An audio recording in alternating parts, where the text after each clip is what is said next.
سمین نامور صحافی مرحوم ضیاء شاہد لکھتے ہیں کہ غالباً 69 کا ذکر ہے ایوب خان اپوزیشن پارٹیوں کی مخالفانہ مہم کے نتیجے میں صدارت چھوڑ کر گھر بیٹھ گئے تھے۔ البتہ انہوں نے آئین پاکستان کے مطابق اسپیکر قومی اسمبلی عبدالجبار خان کو، جو بنگالی تھے، صدارت نہیں سونپی تھی بلکہ خط کے ذریعے کمانڈر ان چیف فوج جنرل آغا محمد یحییٰ خان کے اختیارات سپرد کر کے چیف مارشل ایڈمنسٹریٹر بنا دیا تھا۔ میں ان دنوں اپنے ذاتی ہفت روزہ کہانی نکال رہا تھا۔ ہر ہفتے ایک سیاسی یا قومی شخصیت کا انٹرویو کرنے کے بعد میں اس کا پوسٹر تیار کرتا اور لاہور کی سڑکوں پر لگوا دیتا۔ میں نے نامور قانون دان ایم انور بار 8 لا کا انٹرویو کیا، جس میں انہوں نے دعویٰ کیا کہ میں دلیل سے ثابت کر سکتا ہوں کہ جنرل ایوب خان غدار ہیں اور انہیں پھانسی دی جائے۔ میں نے اپنے رسالے کا پوسٹر ایوب خان کو پھانسی دو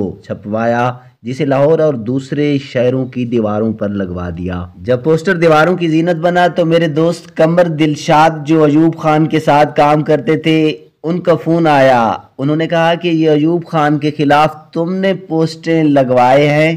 میں نے کہا ہاں۔ میرے جواب پر وہ بولے، ایوب خان نے کہا کہ جس نے پوسٹر لگوائے ہیں اس رسالے والے کو میرے پاس لاؤ۔ قدرتی طور پر پہلے تو میرے ذہن میں آیا کہ ظاہر ہے وہ مجھے برا بھلا کہیں گے۔ میں مان گیا، البتہ احتیاطاً اور انتظاماً یہ کہا کہ آپ بھی میرے ساتھ چلیں، کیونکہ چند تقاریب میں دور سے دیکھنے یا آدھ بار ہاتھ ملانے سے زیادہ میری ایوب خان سے کوئی 1 to 1 ملاقات نہیں ہوئی تھی۔ لاہور سے ہم بذریعہ اسلام آباد روانہ ہوئے۔ اسلام آباد ایئرپورٹ سے اتر کر اب سیدھے ایوب خان کے گھر پہنچے۔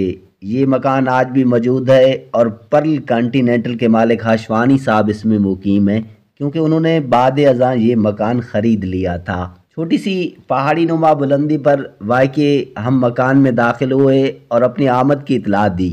ہمیں اندر لے جایا گیا تو اندرونی دروازے پر ایوب خان نے خود ہمارا استقبال کیا۔ وہ اپنے ساتھ ڈرائنگ روم میں لے گئے۔ ضیاء شاہد لکھتے ہیں کہ میں ایسے شخص کے سامنے بیٹھا تھا جس کے خلاف میں نے پوسٹر لگوائے تھے کہ انہیں سزائے موت دی جائے۔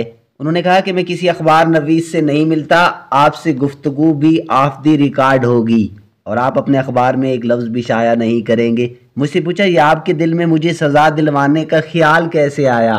میں نے جواب دیا، جناب یہ ایم انور بار 8 کا انٹرویو ہے، یہ بات انہوں نے دلیل سے ثابت کی تھی، میں نے انٹرویو کی سرخی سے پوسٹر بنوایا تھا۔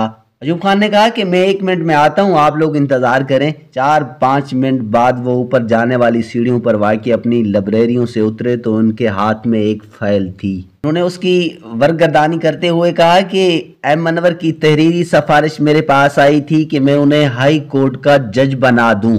ابھی مجھے فیصلہ کرنا ہی تھا کہ ایک خوفناک خبر مجھے ملی کہ ملٹری انٹیلیجنس نے مجھے یہ اطلاع دی کہ انہیں معلوم ہوا ہے کہ ریس کورس لاہور کی ذیلی سڑک پر واقع ایم انور کی کوٹھی کے نیچے ایک تہہ خانے میں ایک عورت بند ہے، جسے عملاً قید کیا ہوا ہے۔ اس نے کسی ملازم کے ذریعے آپ کو خط لکھا ہے اور درخواست کی ہے کہ صدر ایوب خان اسے پڑھ لیں کہ جس شخص نے اپنی سگی ماں کو گھر کے تہہ خانے میں قید کر رکھا ہے کہ وہ اصرار کرتی ہے کہ انور اپنے چھوٹے بھائی کیپٹن سرور شہید کی پراپرٹی پر قبضہ نہ کرے، جس کی بیوی ریحانہ سرور ہے اور جسے خاندانی جائیداد سے محروم رکھا جا رہا ہے۔ خاتون نے خط میں لکھا تھا کہ میں نے سنا ہے کہ آپ اسے ہائی کورٹ کا جج بنا رہے ہیں۔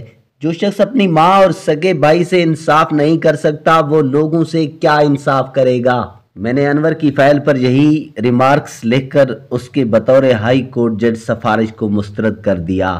پھر مجھ سے ایوب خان نے کہا کہ آپ ابھی نوجوان ہو، کسی پر اتنا بڑا الزام چھاپنے سے پہلے خود تحقیق کر لیا کرو، الزام میں کتنی صداقت ہے۔ انہوں نے بعد ازاں یہ تفسیر بھی بیان کی کہ ایم آئی کے مقامی سپاہیوں اور ان کے انچارج افیسر نے اس انور صاحب کی ماں کو باقاعدہ کمانڈو ایکشن کر کے ان کے گھر سے آزاد کروایا تھا۔